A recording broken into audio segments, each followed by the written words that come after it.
Everest, the tallest point on Earth. For a sighted person, climbing Mount Everest is one of the greatest physical challenges on the face of the Earth. Ever since I went blind, it's been a dream in the back of my mind to climb the world's tallest peak.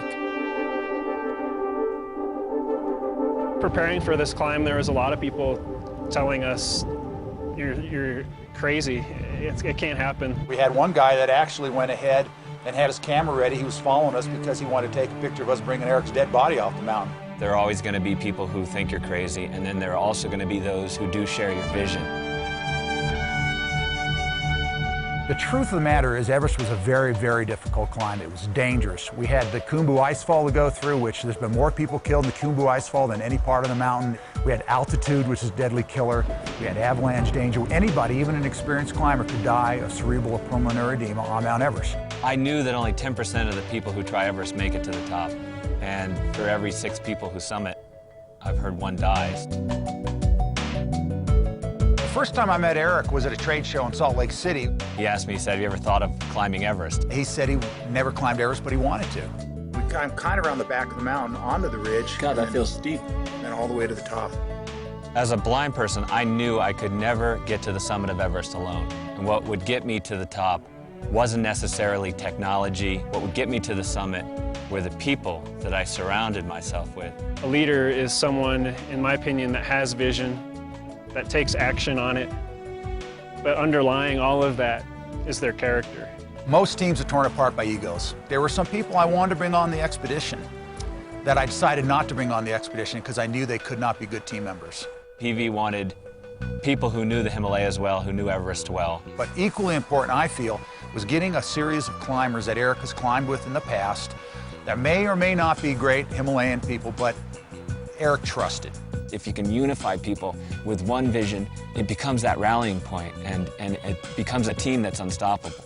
Getting close to the time of climbing Everest was really a difficult time for me because I had been struggling with recovering from pulmonary edema and pneumonia. I was looking for excuses really to get out of it. So I put it in front of the team. Not one guy on the team said, no, we don't want you back. So I asked him, Eric, what do you think? And he said something I'll never forget, and that is that being blind my whole life, people have made judgments about me, what I can and what I can't do. I'm not about to do that same thing to you. And I thought, oh man, I wish he would just say, no, you're not strong enough. But had he done that, he would have been a hypocrite. And I realized at that moment that he's a guy I want to support his dream. And I said, I don't know if I'm strong enough to get to the top, Eric, but I know I'm strong enough to help you get there.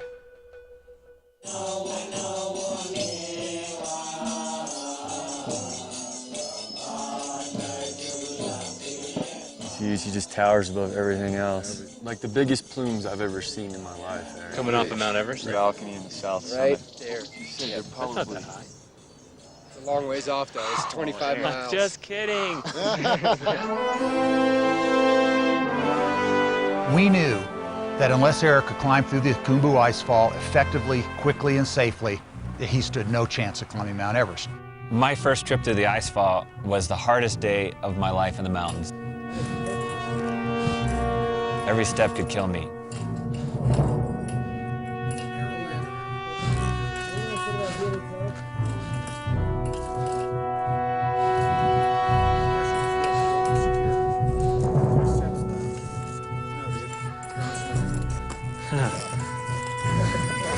Fear in the air.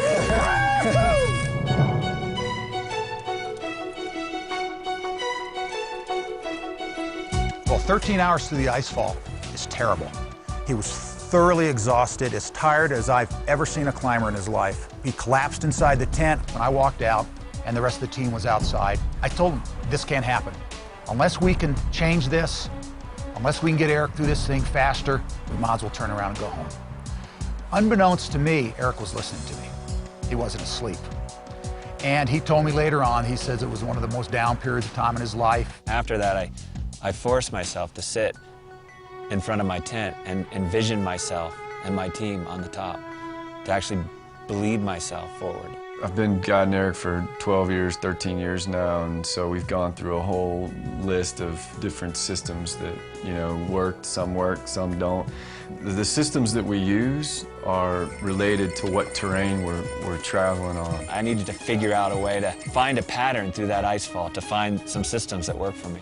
Giving him more time and practice, he got better. A lot of my improved success had to do with my teammates. They began to understand how to tap certain things and give me information and how to communicate real succinctly.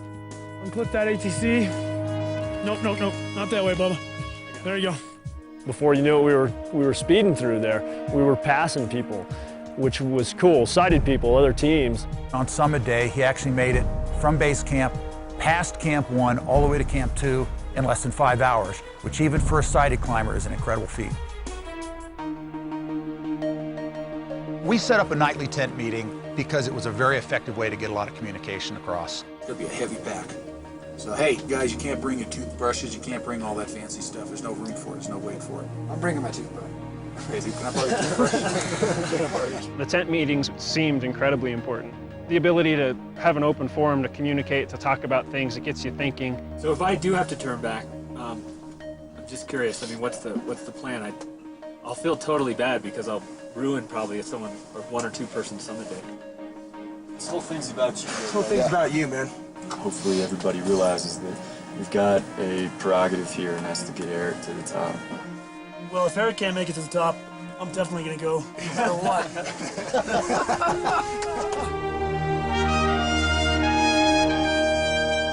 I started working with Eric as his guide and leading him, but really it was his vision that was kind of leading to both of us. In having a team like this, it's definitely made up of individuals that have certain strengths.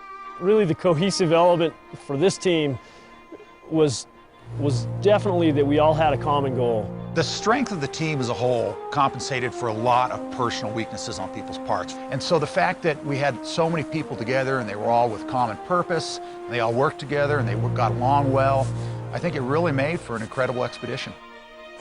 Above Camp 3, you enter what's called the death zone. It's where your body has stopped acclimatizing.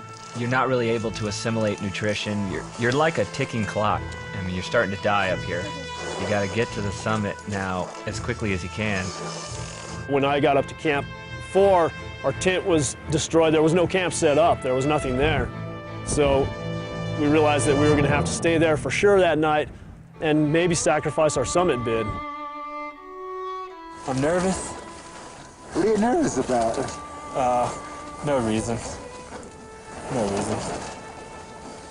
It's not like we're going to be climbing to the top of the world. Our plan is to leave Camp 4 around 8:30 p.m. and climb all through the night. If things work out, we hope to make summit by late morning. It's dark. For the first time, we're kind of on Eric's turf. Leaving on Summit Day, we got up, we're ready to go, everybody's feeling good, and I felt cold. The higher I got, the sicker I got, and it dawned on me that I had malaria. TV is coming down. He's feeling really bad. He's moving very slowly. He's around the bulge. He's not too far out, I don't think. But he might need some help.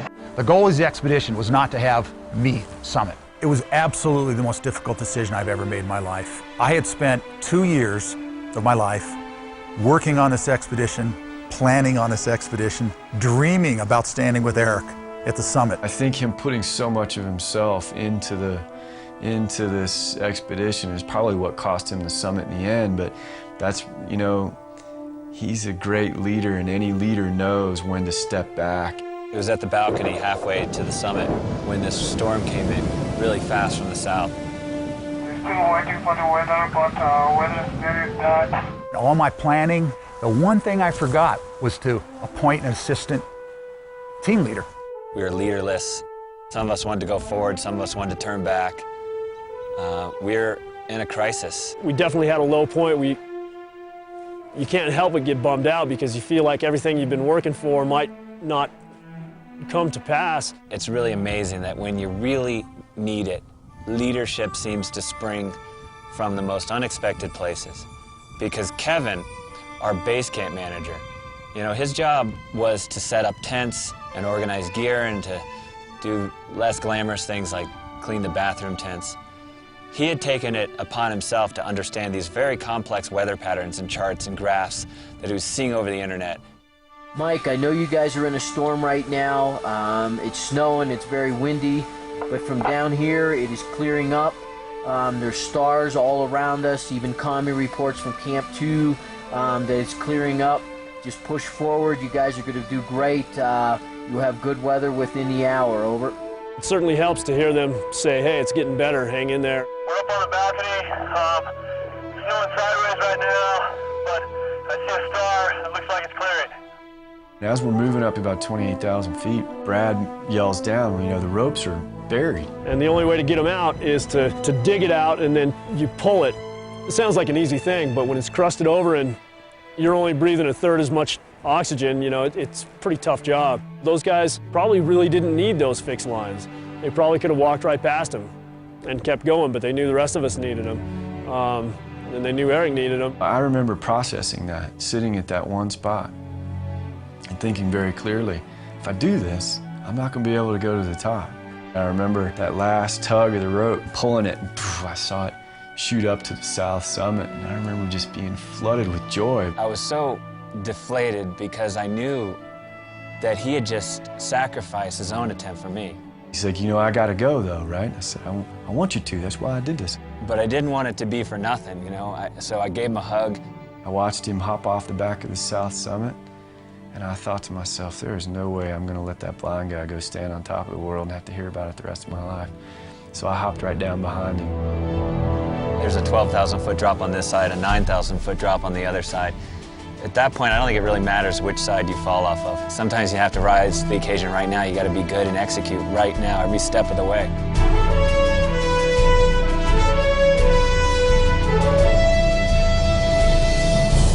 We're around the top. Eric and Louis. You did it! I can't believe it. Good job! You did it, man. We're on top of the world. We are on top of the world. When I heard he made it, and then I heard like everybody made it on the team, I was thinking, man, I could never have hoped for better success than that. We did something that's extraordinary, and we all did it. And that's even cooler than if I went over and just did it on my own. Everyone on our team felt that they had the power to get us to the summit or to lose it for us. They had that power, and everyone, whether they actually physically stood on the summit or not, they, in 1,000 ways, stepped up, and their strengths enabled us to stand on top. By picking a good team, by picking members we knew would work, by expecting certain things out of people, and by planning in advance, the success of the expedition was decided way in advance in Nepal. I don't think I'm very different from anyone else. I think everyone has a yearning for greatness inside them. That ability to reach out into uncertainty, in a sense, I guess, to climb blind.